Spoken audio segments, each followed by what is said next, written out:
Hello friends, welcome to hope P S C. നമുക്കിന്ന് 7ാം ക്ലാസ്സിലെ പുതിയ SCERT ടെക്സ്റ്റ് ബുക്കിലെ ഒരു ചാപ്റ്റർ പഠിക്കാം. സാമൂഹ്യശാസ്ത്രത്തിലെ ചാപ്റ്റർ 5 നമ്മുടെ ഭൂമി. ജോഗ്രഫീൻ്റെ 7ാം ക്ലാസ്സിലെ സ്റ്റാർട്ടിംഗ് ആയിട്ടുള്ള ഒരു ചാപ്റ്റർ ആണ്. അപ്പോൾ സ്റ്റാർട്ട് ചെയ്യാം. PSC പോയിന്റ് ഓഫ് വ്യൂവിൽ PYQs ഒക്കെ ഉൾപ്പെടുത്തിയിട്ടാണ് നമ്മൾ പഠിച്ചു പോകുന്നത്. ഫസ്റ്റ് തന്നെ ഭൂമിയുടെ കേന്ദ്രഭാഗത്ത് അനുഭവപ്പെടുന്ന ഏകദേശ താപനിലയാണ് ടെക്സ്റ്റിൽ നോട്ട് ചെയ്യാനുള്ള ഒരു പോയിന്റ്. അതെത്രയാണ്? 5500°C ആണ്. ഭൂമിയുടെ കേന്ദ്രഭാഗത്ത് 5500°C ആണ് താപനില അനുഭവപ്പെടുന്നത്. പിന്നെ ഭൂമിയിൽ ആഴം കൂടുന്നതനുസരിച്ച് താപവും മർദ്ദവും കൂടി വരുവാണെന്ന് മനസ്സിലാക്കാം. മുകളിലത്തെ പാളിയിലൊക്കെ മർദ്ദം കുറവായിരിക്കും ഉണ്ടാവുക. അപ്പോൾ ഓരോരോ പാളികൾ ഉള്ളോട്ട് പോകുന്നതനുസരിച്ചിട്ട് മർദ്ദം കൂടിക്കൂടി വരും, അതേപോലെ താപവും കൂടിക്കൂടി വരും കേട്ടോ. അപ്പോൾ ഭൂമിയിൽ ആഴം കൂടുന്നതനുസരിച്ച് താപവും മർദ്ദവും കൂടി വരുന്നു. മുകളിലത്തെ പാളികൾ ചെലുത്തുന്ന ഭാരമാണ് മർദ്ദ വ്യത്യാസത്തിന് കാരണമാകുന്നത്. ഓക്കെ, ഭൂമിയിലെ ഏറ്റവും ആഴമുള്ള ഖനിയുടെ ഏകദേശ താഴ്ച എന്ന് പറയുന്നത് 12 കിലോമീറ്റർ ആണ് കേട്ടോ. ഇതുവരെ കുഴിച്ചിട്ടുള്ളതിൽ വെച്ചിട്ട് ഏറ്റവും ആഴമുള്ള ഖനിയുടെ ആഴം എന്ന് പറയുന്നത് എത്രയാണ്? താഴ്ച എത്രയാണ്? 12 കിലോമീറ്റേഴ്സ് ആണ്. അത്ര വരെ ഖനീൻ്റെ പോലും ആഴം എത്തിയിട്ടുള്ളൂ. ഓക്കെ, ഇനി ഭൗമോപരിതലത്തിൽ നിന്നും ഭൂകേന്ദ്രം വരെയുള്ള ഏകദേശം ദൂരം എന്ന് പറയുന്നത് 6371 കിലോമീറ്റേഴ്സ് ആണ്. അപ്പം അതിൻ്റെ എത്ര ചുരുക്കം മാത്രമേ മനുഷ്യന് എത്തിപ്പെടാൻ സാധിച്ചിട്ടുള്ളൂ എന്നുള്ളത് നമുക്ക് കമ്പയർ ചെയ്താൽ തന്നെ മനസ്സിലാവും അല്ലേ? 12ഉം 6371 തമ്മിൽ എത്ര ഡിഫറൻസ് ഉണ്ട്? ഓക്കെ, ഇനി ഭൂമിയുടെ ഉള്ളറയെക്കുറിച്ചുള്ള വിവരങ്ങൾ ലഭ്യമാകുന്ന സ്രോതസ്സുകൾ പറയുകയാണെങ്കിൽ, ഒന്ന്, അഗ്നിപർവ്വത സ്ഫോടനങ്ങളിലൂടെ ഭൂമിയുടെ ഉപരിതലത്തിൽ എത്തുന്ന വസ്തുക്കളൊക്കെ പരിശോധിച്ചാൽ നമുക്ക് ഉള്ളറയെ കുറിച്ചിട്ടൊരു ധാരണ കിട്ടും. പിന്നെ ഖനികളിൽ നിന്ന് ശേഖരിക്കുന്ന വിവരങ്ങളൊക്കെ, അതേപോലെ ഭൂകമ്പ സമയത്ത് ഉണ്ടാകുന്ന തരംഗങ്ങൾ ഉണ്ടല്ലോ, അതിൻ്റെ ചലനത്തിൻ്റെ വിശകലനം കൊണ്ടും ഭൂമിയുടെ ഉള്ളറയെ കുറിച്ചുള്ള വിവരങ്ങളൊക്കെ നമുക്ക് കിട്ടും. ഓക്കെ, ഇത്രേ സോഴ്സസ് ഉള്ളൂ. ഓക്കെ, ഇനി ഭൂമിയുടെ ഘടനയാണ്. ഇതുപോലെ ടെക്സ്റ്റിൽ നല്ല വൃത്തിക്ക് കൊടുത്തിട്ടുണ്ട് ഒരു പിക്ചർ, നോക്കി പഠിച്ചു വെച്ചേക്കുക. ഭൂവൽക്കം, മാൻഡിൽ, പുറക്കാമ്പ്, അകക്കാമ്പ്. ഓക്കെ, ഭൂമിയുടെ വ്യത്യസ്ത പാളികളാണ് crust, mantle, outer core, inner core. എന്തൊക്കെയാ? ഭൂവൽക്കം, മാൻഡിൽ, പുറക്കാമ്പ്, അകക്കാമ്പ്. ഏറ്റവും ഉള്ളിലായിട്ട് അകക്കാമ്പുണ്ട്, ഏറ്റവും പുറത്തായിട്ട് ഭൂവൽക്കം ഉണ്ട് അല്ലേ? അപ്പം ഫസ്റ്റ് വണ്ണ് നോക്കാം. ഭൂവൽക്കം. ഭൂമിയുടെ ഏറ്റവും പുറമേ ഉള്ളതും താരതമ്യേന നേർത്തതുമായ പാളിയാണ് ഭൂവൽക്കം. ഓക്കെ, ഖരരൂപത്തിലുള്ള പാറകളാണുള്ളത്. നമ്മൾ കാണുന്ന ഈ പോർഷൻ തന്നെ അല്ലേ? അപ്പം ഖരരൂപത്തിലുള്ള പാറകളാൽ നിർമ്മിതമായിട്ടുള്ള പാളിയാണ്. ബാഹ്യ സിലിക്കേറ്റ് മണ്ഡലം എന്നും അറിയപ്പെടുന്നത് ഭൂവൽക്കമാണ്. അതേപോലെ ഭൂവൽക്കത്തിന് 2 ഭാഗങ്ങളാണ് മെയിൻലി ഉള്ളത്, വൻകര ഭൂവൽക്കവും സമുദ്ര ഭൂവൽക്കവും. ഓഷ്യൻ്റെ ഒരു ക്രസ്റ്റും ഉണ്ട്, അതേപോലെ തന്നെ കോണ്ടിനെന്റൽ ക്രസ്റ്റും ഉണ്ട് അല്ലേ? വൻകര ഭൂവൽക്കത്തിനാണ് കനം കൂടുതലായിട്ടുള്ളത്. വൻകര ഭൂവൽക്കത്തിന്റെ ശരാശരി കനം എന്ന് പറയുന്നത് 30 കിലോമീറ്റേഴ്സ് ആണ്. എന്നാൽ പർവ്വത പ്രദേശത്തൊക്കെ വൻകര ഭൂവൽക്കത്തിന് 70 കിലോമീറ്റർ വരെ കനമുണ്ട് കേട്ടോ. പിന്നെ സമുദ്ര ഭൂവൽക്കത്തിന്റെ ശരാശരി കനം എന്ന് പറയുന്നത് 5 ആണ്. അപ്പം 30, 70, 5 ഈ വാല്യൂസ് ഓർത്ത് വെച്ചേക്കാം. സമുദ്രത്തിൽ 5 കിലോമീറ്റേഴ്സ് ആണ് ഭൂവൽക്കത്തിന്റെ കനം. അതേപോലെ പർവ്വത പ്രദേശത്ത് 70 ആണ്. അങ്ങനെയാണെങ്കിൽ വൻകര ഭൂവൽക്കത്തിൽ 30 ആണ്. ഓക്കെ, ഇനി വൻകര ഭൂവൽക്കം സിയാൽ എന്നറിയപ്പെടാൻ കാരണം സിലിക്കണ്, അലൂമിന എന്നീ ധാതുക്കൾ മുഖ്യമായും അടങ്ങിയിട്ടുള്ളത് കൊണ്ടാണ്. സിയാൽ, സിലിക്ക, അലൂമിന രണ്ടിൻ്റെ ഫസ്റ്റ് ലെറ്റേഴ്സ് എടുത്തിട്ട് അലൂമിനൻ്റെ എല്ലും സിലിക്കേൻ്റെ SI. അപ്പം സിയാലാണ് വൻകര ഭൂവൽക്കം. ഓക്കെ, ഇനി സമുദ്ര ഭൂവൽക്കം സിമ എന്നറിയപ്പെടാൻ കാരണം എന്താ? സിലിക്കയും മഗ്നീഷ്യം ഉള്ളത് കൊണ്ടാണ് കേട്ടോ. സിലിക്കയും മഗ്നീഷ്യം ഉള്ളത് കൊണ്ടാണ്, ഈ ധാതുക്കൾ മുഖ്യമായും അടങ്ങിയിരിക്കുന്നതിനാലാണ് സമുദ്ര ഭൂവൽക്കം സിമ എന്നറിയപ്പെടുന്നത്.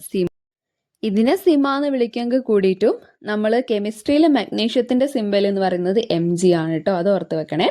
ഇനി മാൻഡിൽ നോക്കാം. മാൻഡിൽ എന്ന് പറയുമ്പോൾ ഭൂവൽക്കത്തിന് താഴെയായിട്ടുള്ള കനം കൂടിയ ഭാഗമാണ്. ഭൂവൽക്ക പാളിക്ക് താഴെ തുടങ്ങി ഏകദേശം 2900 കിലോമീറ്റേഴ്സ് വരെ ഇത് വ്യാപിച്ചിട്ടുണ്ട്. അതുകൊണ്ട് തന്നെ ഭൂമിയുടെ മാസിന്റെ ഏറ്റവും കൂടുതലുള്ളത് ഈ മാൻഡിലാണ് കേട്ടോ. ഭൂമിയുടെ പിണ്ഡത്തിന്റെ ഏറ്റവും കൂടുതലുള്ള ഭാഗം മാൻഡിലാണ്. ഭൂവൽക്കവും മാൻഡിലിന്റെ ഉപരിഭാഗവും ചേർന്നിട്ടാണ് ശിലാമണ്ഡലം എന്നറിയപ്പെടുന്നത്. അതിനെ നമ്മൾ ലിത്തോസ്ഫിയർ എന്ന് വിളിക്കും. ഭൂവൽക്കവും മാൻഡിലിന്റെ മേലഭാഗവും. ഓക്കെ, ശിലാമണ്ഡലത്തിന് താഴെയായിട്ട് ശിലാപദാർത്ഥങ്ങൾ ഉരുകി മാഗ്മ അർദ്ധദ്രവാവസ്ഥയിൽ കാണപ്പെടുന്ന ഒരു പോർഷൻ ഉണ്ട്. അതിനെ വിളിക്കുന്ന പേരാണ് അസ്തനോസ്ഫിയർ. അപ്പം നമ്മൾ എന്തൊക്കെ പറഞ്ഞു? ഭൂവൽക്കവും മാൻഡിലിന്റെ ഉപരിഭാഗവും ചേർന്ന് ശിലാമണ്ഡലം, അതിന്റെ താഴെയായിട്ട് അർദ്ധദ്രവാവസ്ഥയിൽ അസ്തനോസ്ഫിയർ സെറ്റ് ആണല്ലോ. ഈ അസ്തനോസ്ഫിയറിന് താഴെയുള്ള ഭാഗത്തിന്റെ അവസ്ഥ എന്ന് പറഞ്ഞാൽ ഖരാവസ്ഥയാണ്. മാൻഡിലിന്റെ രണ്ട് ഭാഗങ്ങൾ പറയുകയാണെങ്കിൽ ഉപരിമാൻഡിലും ഉണ്ട് അധോമാൻഡിലും ഉണ്ട്.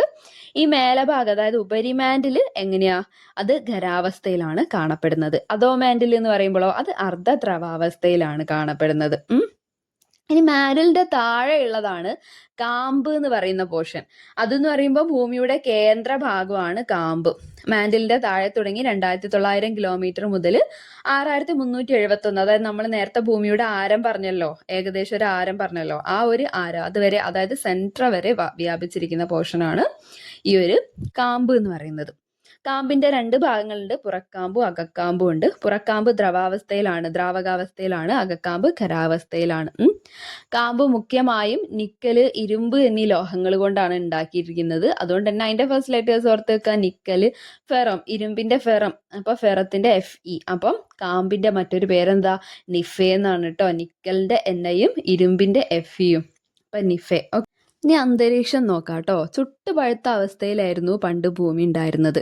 അപ്പൊ കോടാനുകോടി വർഷങ്ങൾ കൊണ്ട് സാവധാനം അത് തണുക്കുകയും ഭൂമിയുടെ ഉള്ളിലുണ്ടായിരുന്ന വാതകങ്ങളൊക്കെ പുറത്തേക്ക് വന്ന് അതിന്റെ ഫലമായി ഭൂമിക്ക് ചുറ്റും വായുവിന്റെ ഒരു ആവരണം ഉണ്ടാവുകയാണ് ചെയ്തത്. ആ വായുവിന്റെ ആവരണത്തിനെയാണ് നമ്മൾ അന്തരീക്ഷം എന്ന് വിളിക്കുന്നത്. ഓക്കെ, ഭൂമിയെ ആവരണം ചെയ്തിരിക്കുന്ന വാതക പുതപ്പിനെയാണ് അന്തരീക്ഷം എന്ന് വിളിക്കുന്നത്.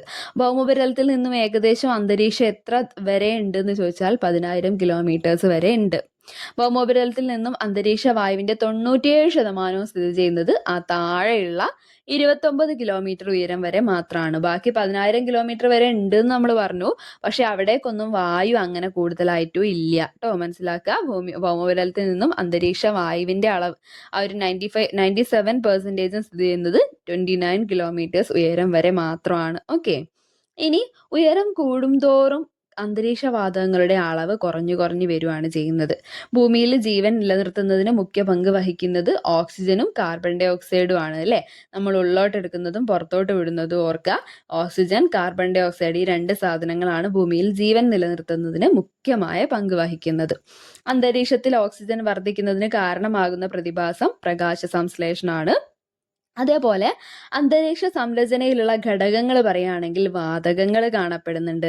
അതേപോലെ ജലതന്മാത്രകൾ, പിന്നെ പൊടിപടലങ്ങൾ ഒക്കെ കാണപ്പെടുന്നുണ്ട്. സംരചന എന്നൊക്കെ പറഞ്ഞാൽ അന്തരീക്ഷത്തിലുള്ള സാധനങ്ങൾ അത്രേ ഉദ്ദേശിക്കുന്നുള്ളൂ. അപ്പൊ അന്തരീക്ഷ സംരചനയിലെ ഘടകങ്ങൾ എന്ന് പറയുമ്പോൾ എന്തൊക്കെ അടങ്ങിയിട്ടുണ്ട്, വാതകം, ജലതന്മാത്ര, പൊടിപടലങ്ങൾ. ഓക്കെ, അന്തരീക്ഷ വായുവിൽ ഏറ്റവും കൂടുതലുള്ള വാതകം നൈട്രജൻ ആണ് കേട്ടോ. 78%. ഒരുപാട് വട്ടം PSC ചോദിച്ച ക്വസ്റ്റ്യൻ ആണ്.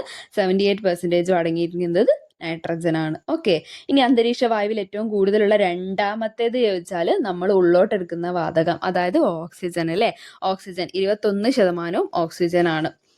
പിന്നെ വരുന്നത് നൈട്രജനും ഓക്സിജനും കൂടി, അതായത് ഈ രണ്ടെണ്ണം കൂടി നമ്മളൊന്ന് സം ചെയ്ത് നോക്കുക. ഈ 78ഉം 21ഉം കൂടിയും കൂട്ടിക്കഴിഞ്ഞാൽ നമുക്ക് 99% നൈട്രജനും ഓക്സിജനും മാത്രമാണെന്ന് മനസ്സിലാക്കുക. ബാക്കി 1%-ലെ ബാക്കി എല്ലാ കണികകളും അടങ്ങിയിട്ടുള്ളൂ. അതായത് അന്തരീക്ഷത്തിൽ 1% അടങ്ങിയിരിക്കുന്ന മറ്റു വാതകങ്ങൾ പറയുകയാണെങ്കിൽ ഫസ്റ്റ് വൺ ആർഗൺ, അതേപോലെ കാർബൺ ഡൈ ഓക്സൈഡ്, പിന്നെ നിയോണ്, ഹീലിയം, ക്രിപ്റ്റോണ്, സിനോണ്, ഹൈഡ്രജൻ ഒക്കെ ബാക്കി ഭാഗത്ത് അടങ്ങിയിരിക്കുന്നതാണ്. ഓക്കെ, അന്തരീക്ഷത്തിൽ ഏറ്റവും കൂടുതലുള്ള സംയുക്ത ഏതാ, അത് കാർബൺ ഡൈ ഓക്സൈഡ് ആണ് കേട്ടോ. അതായത് സംയുക്തം എന്ന് പറയുമ്പോൾ നമുക്കറിയാം ഈ മൂലകങ്ങൾ കൂടി ചേർന്നിട്ടുണ്ടാവുന്ന. അപ്പൊ കാർബൺ ഡൈ ഓക്സൈഡ് എന്ന് പറയുമ്പോൾ അതിൽ കാർബണും ഉണ്ട് ഓക്സിജനും ഉണ്ട്. അപ്പൊ അന്തരീക്ഷത്തിൽ ഏറ്റവും കൂടുതലുള്ള സംയുക്തം ചോദിച്ചാൽ ഏതാ, കാർബൺ ഡൈ ഓക്സൈഡ് ആണ്. ഓക്കെ, അത് 0.037% ആണ് കേട്ടോ. ഇനി അന്തരീക്ഷത്തിൽ ഏറ്റവും കൂടുതലുള്ള അലസവാതകം ആർഗൺ ആണ് എന്ന് മനസ്സിലാക്കുക. എത്ര പെർസെൻറ്റേജ് ഉണ്ട് അത് 0.93%. അടുത്ത നമുക്ക് ഇവാപറേഷൻ എന്താന്ന് നോക്കാം, ബാഷ്പീകരണം. സൂര്യതാപമേറ്റ് ഭൗമോപരിതലത്തിൽ നിന്നും ജലം നീരാവിയായ അന്തരീക്ഷത്തിലേക്ക് എത്തുന്ന പ്രക്രിയയാണ് ബാഷ്പീകരണം എന്ന് പറയുന്നത്. ഭൗമോപരിതലത്തിൽ നിന്നും ഏകദേശം ജലബാഷ്പത്തിന്റെ സാന്നിധ്യം കാണപ്പെടുന്നത് 90 കിലോമീറ്റേഴ്സ് വരെ മാത്രമാണ്. അത് കഴിഞ്ഞാൽ നീരാവി ഒന്നും ഇല്ല കേട്ടോ. ഇനി ഭൂമധ്യരേഖാ പ്രദേശത്ത് നിന്ന് ധ്രുവങ്ങളിലേക്ക് പോകുന്തോറും അന്തരീക്ഷത്തിലെ ജലബാഷ്പത്തിന്റെ അളവ് കുറഞ്ഞു കുറഞ്ഞു വരികയാണെന്ന് മനസ്സിലാക്കുക. ഭൂമധ്യരേഖാ പ്രദേശത്ത് ആര് കൂടുതലായിട്ടും പ്രവർത്തിക്കുന്നുണ്ട്? നമ്മളെ സണ്ണ് അല്ലേ? അപ്പൊ സൂര്യൻ കാരണം ഇവിടെ ബാഷ്പീകരണം നല്ലോണം നടക്കുന്നുണ്ട്. പക്ഷെ ധ്രുവപ്രദേശത്തൊന്നും അങ്ങനെ സൂര്യകിരണങ്ങളൊന്നും എത്തിപ്പെടാത്തത് കൊണ്ട് തന്നെ ഭൂമധ്യരേഖാ പ്രദേശത്താണ് കൂടുതലും ബാഷ്പീകരണം നടന്ന് അന്തരീക്ഷത്തിൽ നീരാവി രൂപപ്പെടുന്നത്. എന്നാൽ ഈ ഒരു നമ്മളെ ധ്രുവപ്രദേശത്തേക്ക് പോകുന്നതനുസരിച്ച് നീരാവിന്റെ കണ്ടന്റ് കുറഞ്ഞു വരുന്നുണ്ട് എന്ന് ഓർക്കാട്ടോ. ഇനി ഭൗമോപരിതലത്തിനോട് ചേർന്നുള്ള അന്തരീക്ഷ ഭാഗങ്ങളിലാണ് പൊടിപടലങ്ങൾ കാണപ്പെടുന്നത്. ഈ പൊടിപടലങ്ങൾക്ക് ഒരു നല്ല അടിപൊളി പേരുണ്ട്. എന്താണ്? ഘനീകരണ മർമ്മങ്ങൾ. അങ്ങനെ വിളിക്കാൻ ഒരു കാരണമുണ്ട്. അന്തരീക്ഷത്തിലുള്ള ഈ നേർത്ത പൊടിപടലങ്ങളാണ് മേഘങ്ങളെ ഉണ്ടാക്കുന്നത്. അതായത് അന്തരീക്ഷത്തിലുള്ള നേർത്ത പൊടിപടലങ്ങളെ ചുറ്റി അന്തരീക്ഷ നീരാവി ഘനീഭവിക്കും. അങ്ങനെയാണ് മേഘങ്ങൾ രൂപപ്പെടുന്നത്. അതുകൊണ്ട് തന്നെ ഘനീകരണ മർമ്മങ്ങൾ, അതായത് ഹൈഗ്രോസ്കോപ്പിക് ന്യൂക്ലിയൈ എന്ന് വിളിക്കുന്നത് നമ്മളെ നേർത്ത പൊടിപടലങ്ങളെയാണ് കേട്ടോ. ഇനി അന്തരീക്ഷത്തിൽ പൊടിപടലങ്ങൾ എത്തുന്ന കുറച്ച് മാർഗങ്ങളുണ്ട്. ഫസ്റ്റ് വൺ, കാറ്റിലൂടെ ഭൂമിയിൽ നിന്ന് പൊന്തി വരുന്നത്, ഉയർത്തപ്പെടുന്നത്. ഓക്കെ. പിന്നെ അഗ്നിപർവ്വതങ്ങളിലൂടെ പുറത്തു വരുന്ന പൊടിപടലങ്ങളുണ്ട്. അതേപോലെ ഉൽക്കകൾ കത്തുന്നതിലൂടെ അന്തരീക്ഷത്തിൽ ഒരു ചാരം സൃഷ്ടിക്കപ്പെടുന്നുണ്ട് എന്ന് മനസ്സിലാക്കുക കേട്ടോ. പിന്നെ ജീവജാലങ്ങളുടെ നിലനിൽപ്പിന് അന്തരീക്ഷത്തിന്റെ സംഭാവനകൾ പറയുകയാണെങ്കിൽ, ഒന്ന് കാലാവസ്ഥാ പ്രതിഭാസങ്ങളൊക്കെ ഉണ്ടാവാൻ കാരണം ഈ ഒരു അന്തരീക്ഷം കാരണമാണ്. അന്തരീക്ഷം ഇല്ലാന്നുണ്ടെങ്കിൽ നമുക്ക് ഈ മഴയും അങ്ങനെ കാര്യങ്ങളൊന്നും ഉണ്ടാവില്ല അല്ലേ. പിന്നെ ആണെങ്കിൽ ഈ ഹാനികരമായ സൂര്യരശ്മികളിൽ നിന്ന് സംരക്ഷിക്കുന്നുണ്ട്. നമ്മൾ അന്തരീക്ഷം ഉള്ളതുകൊണ്ട് തന്നെയാണ് നമുക്ക് പെട്ടെന്ന് തന്നെ അൾട്രാവയലറ്റ് രശ്മികളോ അങ്ങനെയൊന്നും നമ്മളെ ശരീരത്തിൽ അങ്ങനെയൊന്നും പതിക്കാത്ത. ഈ അന്തരീക്ഷം അതിൻ്റെ ഡിഫറെൻറ്റ് പാളികളും ഒക്കെ ഉള്ളതുകൊണ്ടാണ്. എസ്പെഷ്യലി ഓസോൺ നമ്മൾ പഠിക്കൂ കേട്ടോ. ഇനി നോക്കാം. അന്തരീക്ഷ വായുവിന്റെ സംരചനയ്ക്ക് മാറ്റം വരുത്തുന്ന രീതിയിൽ പുകയും വിഷവാതകങ്ങളും മറ്റ് രാസപദാർത്ഥങ്ങളും വായുവിൽ കലരുന്ന പ്രതിഭാസമാണ് അന്തരീക്ഷ മലിനീകരണം എന്ന് പറയുന്നത്. അന്തരീക്ഷത്തിലേക്ക് വിഷവാതകങ്ങളും പുകയും ഒക്കെ കലർന്നിട്ട് ആ ഒരു എയറിന്റെ ആ ഒരു ഘടനയ്ക്ക് തന്നെ മാറ്റം വരുത്തുന്ന ആ ഒരു പ്രതിഭാസമാണ് അന്തരീക്ഷ മലിനീകരണം. ഓക്കെ. അന്തരീക്ഷ മലിനീകരണത്തിന് കാരണമാകുന്ന കുറച്ച് പ്രവർത്തനങ്ങളാണ് ഈ ചിത്രത്തിൽ കാണിച്ചിട്ടുള്ളത്. എന്തൊക്കെയാ? ഫസ്റ്റ് വന്നത് പ്ലാസ്റ്റിക് ഒക്കെ കത്തിക്കുന്നത്, അങ്ങനെയുള്ള പ്ലാസ്റ്റിക് പോലുള്ള ഖരമാലിന്യങ്ങൾ കത്തിക്കുന്നത്. പിന്നെയോ അഗ്നിപർവ്വത സ്ഫോടനങ്ങളിലൂടെ വിഷവാതകങ്ങൾ പുറത്തു വരുന്നുണ്ട്.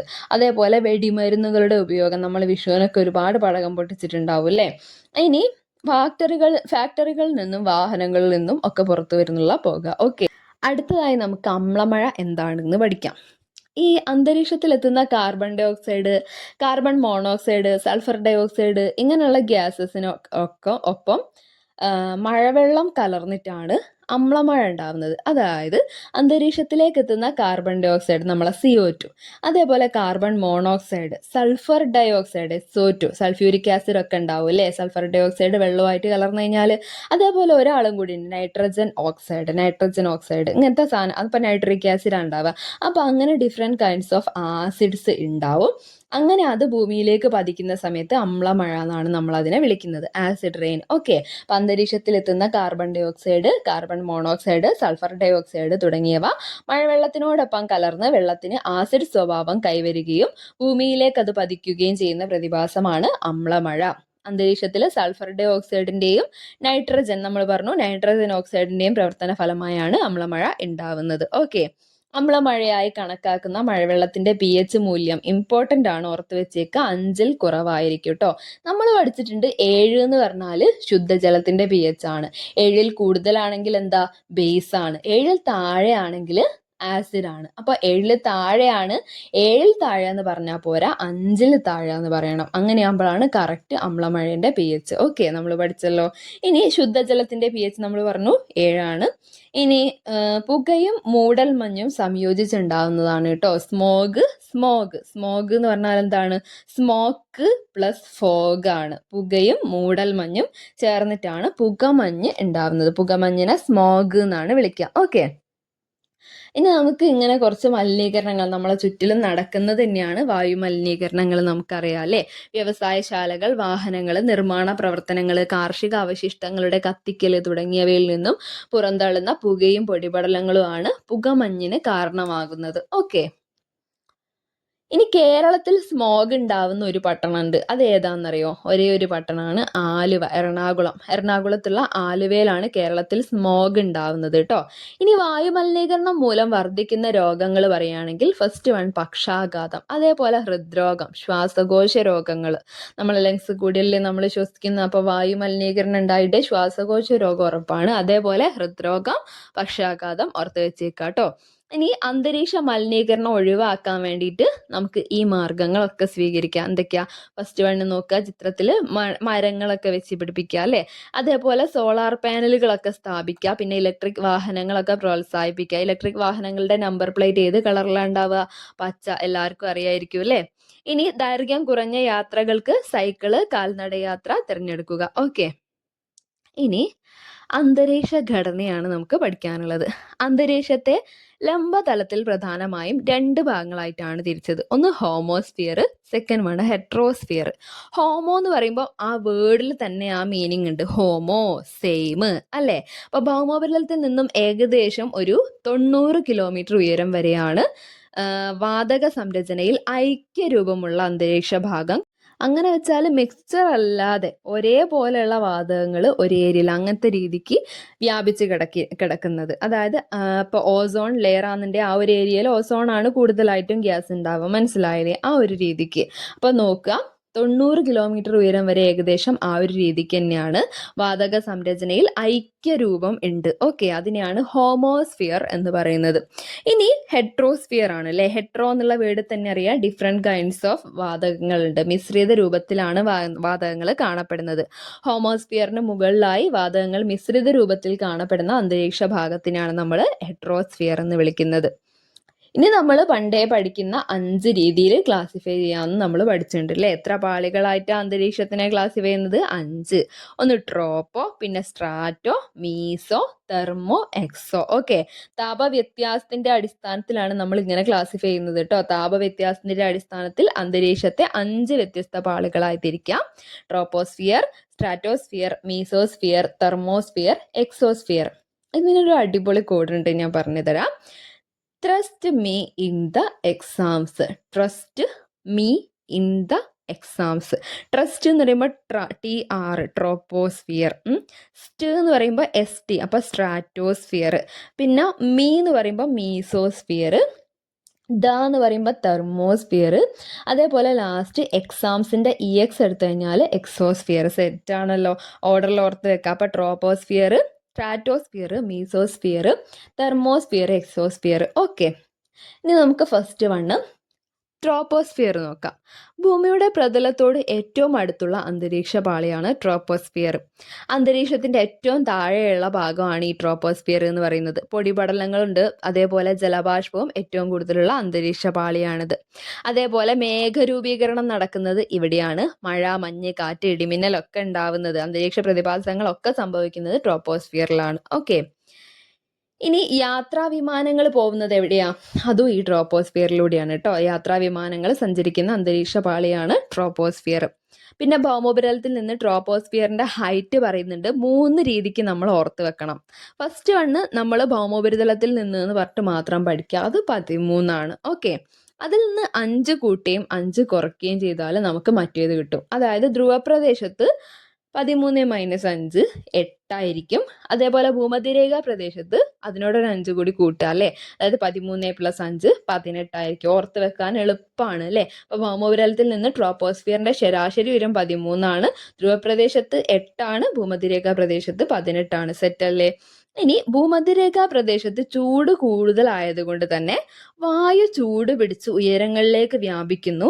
അതിനാലാണ് ധ്രുവപ്രദേശത്തിനെ അപേക്ഷിച്ച് ട്രോപ്പോസ്ഫിയറിന്റെ ഉയരം ഭൂമധ്യരേഖാ പ്രദേശത്ത് കൂടുതലായത്. ഓക്കെ, അപ്പം കൂടുതൽ ഹൈറ്റ് വ്യത്യാസത്തിന്റെ കാരണം മനസ്സിലായല്ലോ.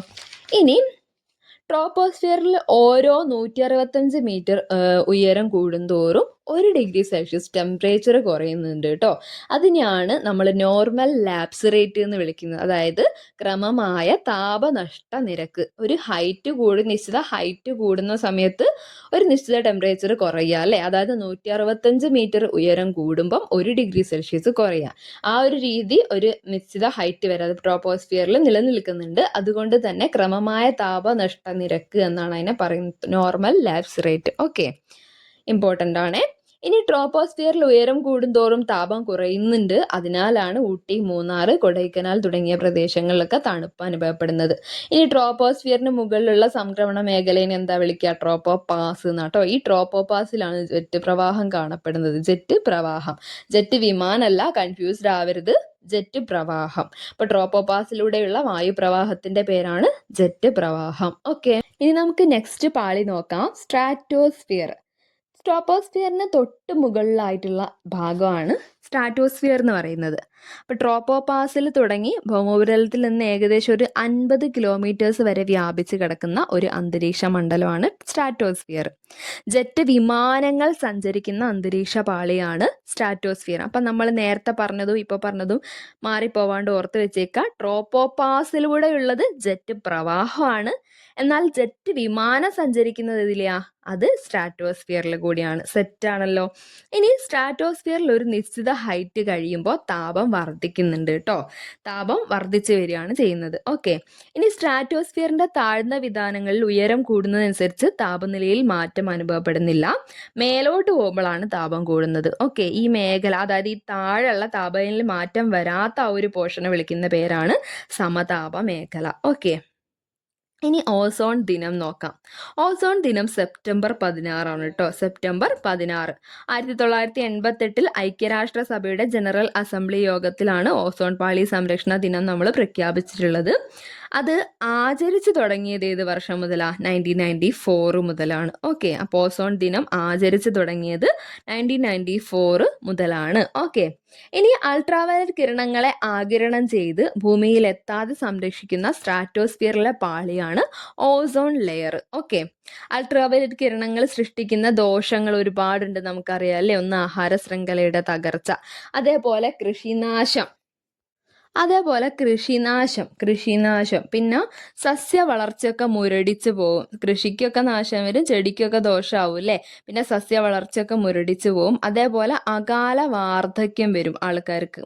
പിന്നെ അന്ധത, തിമിരം ഒക്കെ വരാൻ ചാൻസ് ഉണ്ട് ഈ അൾട്രാവയലറ്റ് ഡയറക്റ്റ്ലി നമ്മളെ കണ്ണുമായിട്ട് കോണ്ടാക്ട് ആയിട്ടുണ്ടെങ്കിൽ. ഓക്കെ, പിന്നെ ത്വക്കിലുണ്ടാവുന്ന ക്യാൻസറിനൊക്കെ ഈ അൾട്രാവയലറ്റ് റേസ് കാരണമാണ് കേട്ടോ.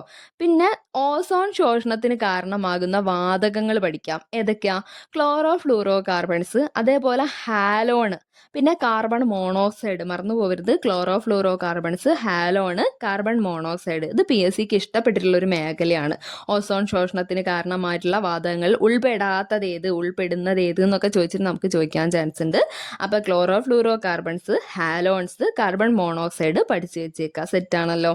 ഇനി ഓസോൺ ശോഷണത്തിന് കാരണമാകുന്ന ഉൽപ്പന്നങ്ങളെ ഘട്ടം ഘട്ടമായി നിരോധിക്കുന്നതിന് വേണ്ടിയിട്ട് ഒരു പ്രോട്ടോകോൾ ഉണ്ട്, അന്താരാഷ്ട്ര ഒരു ഉടമ്പടി. അതിന്റെ പേരാണ് Montreal protocol. Okay, Montreal protocol 1987 Montreal protocol വന്നിട്ടുള്ളത്. വിയന്നയിൽ വെച്ചിട്ട് ഒരു ഉച്ചകോടി നടന്ന് അതിന്റെ ഭാഗമായിട്ടാണ് ഈ ഒരു പ്രോട്ടോകോൾ എല്ലാവരും അംഗീകരിച്ചത്. അപ്പം മോൺട്രിയൽ പ്രോട്ടോകോളിന്റെ ഇയർ ഓർത്ത് വെച്ചേക്കുക, 1987 അല്ലേ. 987 കുറഞ്ഞു വരികയാണേ.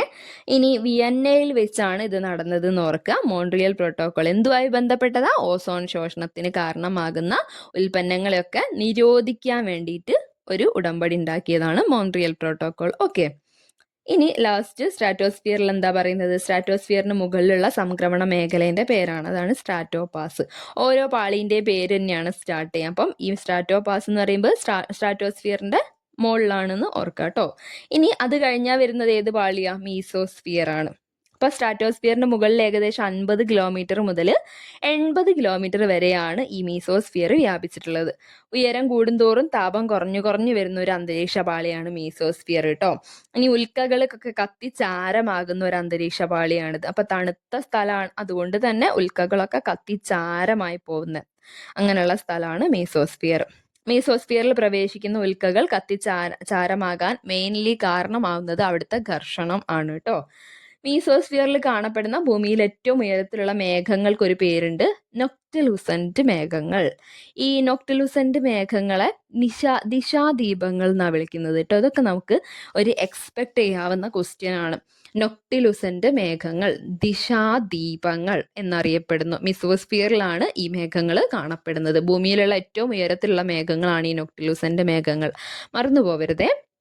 ഇനി അന്തരീക്ഷത്തിൽ ഏറ്റവും കുറഞ്ഞ താപനില അനുഭവപ്പെടുന്ന പാളി ഏതാണ്? അത് ഈ ഒരു മിസോസ്ഫിയർ ആണ്. മിസോസ്ഫിയർ. ഓക്കെ, നമ്മളെ മിസ് ഭയങ്കര കൂളായിട്ടുള്ള ഒരാളാണെന്ന് ഓർത്താൽ മതി. അപ്പം അന്തരീക്ഷത്തിൽ ഏറ്റവും കുറഞ്ഞ താപനില അനുഭവപ്പെടുന്നത്, നല്ല തണുപ്പുള്ളത് എവിടെയാണ്? മിസോസ്ഫിയറിലാണ്. അപ്പം മിസ് നല്ല കൂളായിട്ടുള്ള ഒരാളാണെന്ന് ഓർത്ത് വെക്കുക കേട്ടോ. ഇനി ഭൗമോപരിതലത്തിൽ നിന്ന് ഏകദേശം 80 കിലോമീറ്റർ ഉയരത്തിൽ താപനില -100 ഡിഗ്രി സെൽഷ്യസ് വരെ പോവാറുണ്ട്. മിസോസ്ഫിയറിലെ ശരാശരി താപനില -85 ഡിഗ്രി സെൽഷ്യസ് ആണ് നമ്മൾ പറയുന്നത് കേട്ടോ. അന്തരീക്ഷത്തിൽ ഏറ്റവും കുറഞ്ഞ താപനില അനുഭവപ്പെടുന്ന ഭാഗം എന്ന് പറയുന്നത് മീസോ പാസ് ആണ്. ഈ മീസോ പാസിൽ -80 ഡിഗ്രി സെൽഷ്യസ് മുതൽ -100 ഡിഗ്രി സെൽഷ്യസ് വരെയാണ് ടെമ്പറേച്ചർ വരുന്നത്. ഓക്കെ, ഇനി മീസോസ്ഫിയറിന് മുകളിലുള്ള സംക്രമണ മേഖലയാണ് മീസോ പാസ്.